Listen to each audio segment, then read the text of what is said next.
Hi there, fellow seekers of happiness.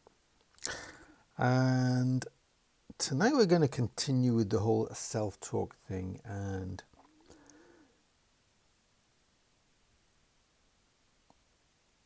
I'm going to reveal why it is you wrote out the things that you have achieved, that you are proud of, that other people have praised you for. And that is so that when you hear the negative voice in your head, whatever it's saying to you, that you are hopeless, that you are useless, that you are a bad person, that you'll never achieve anything, who do you think you are, whatever it is that you hear being repeated to you from your childhood usually, or it could be from your adolescence, it could be more recently, but usually it's from your childhood by an authority figure.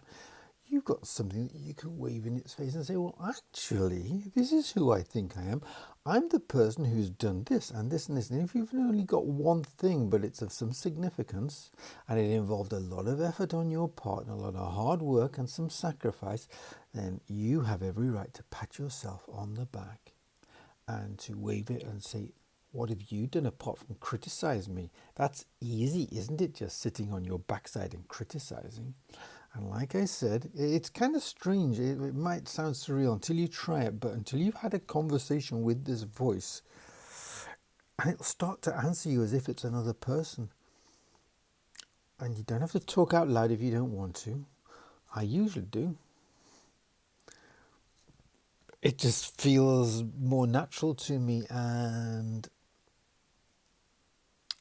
maybe it's something, if it does feel or sound a little strange to you, maybe you should try it just once.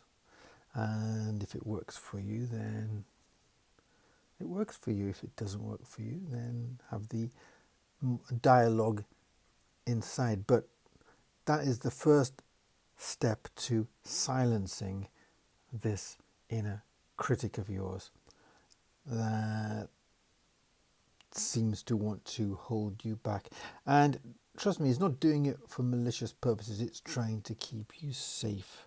But it's not your definition of safe. It's the 7-year-old you's definition of safe. It's the authority figure's definition of safe. Let's assume that it was, I don't know, a cousin, okay, an older cousin. And that cousin scolded you, and you've remembered a phrase that the older cousin said. The older cousin scolded you because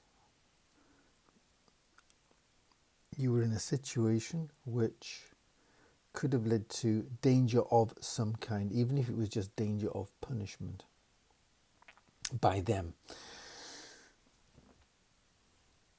Your subconscious remembers this, and in similar situations, not identical situations, this is the so-and-so, similar situations. If you've been following this, you'll remember my story about the fireworks and the voice going off in my head sarcastically, they'll have nothing for bonfire night, will they? And then quick as a flash, and this is, I don't know where it came from, it certainly wasn't a conscious thought on my part. So yeah, a bit like you on that Christmas when you were 12 or 13. Yeah,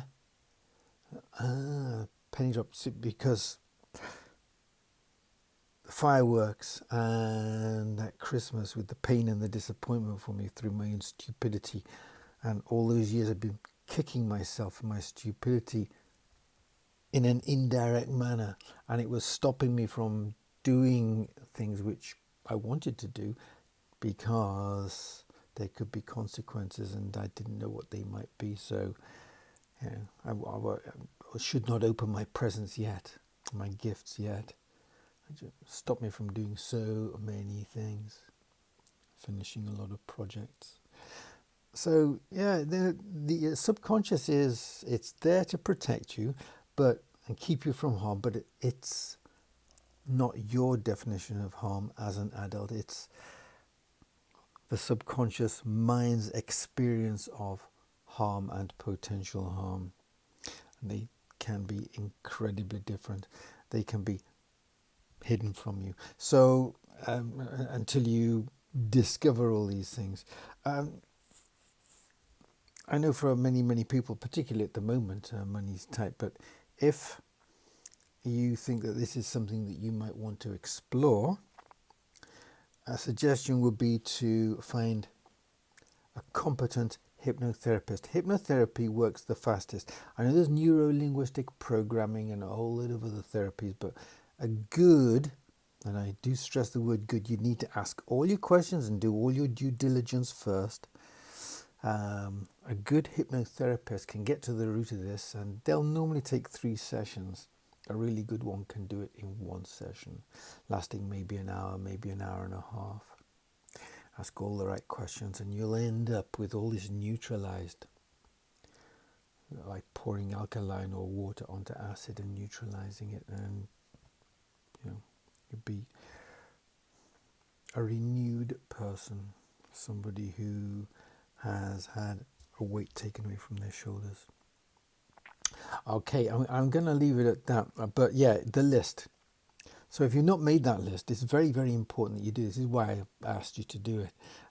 If you've not done it, I really do suggest that you do, because you've got a list there of stuff you've done. And next time this nagging voice goes, you can say, actually, I've done this. What have you done? It's a great way to silence that inner critic, which, remember, means well. It's only got your best interests at heart. It's trying to save you from pain, trying to save you from trouble, trying to save you from evil and danger. And as I said 3 sessions ago, wisdom is knowing how to avoid pain. However, your subconscious voice is not always that wise. Okay, that's it for this session. Again, for the 3rd, 4th time, nag. Get that list done. It'll take you a maximum 30 minutes. And depending on how active you are, you've probably done tons. You'll probably get it done in about 10 minutes. Yeah? And it'll give you something to be proud of. It's a definite positive. All right. I will see you tomorrow. Here's to your greater happiness. And if you've enjoyed this or found it useful or think other people would find it useful, hit the like button and all that other stuff. Okay, good night.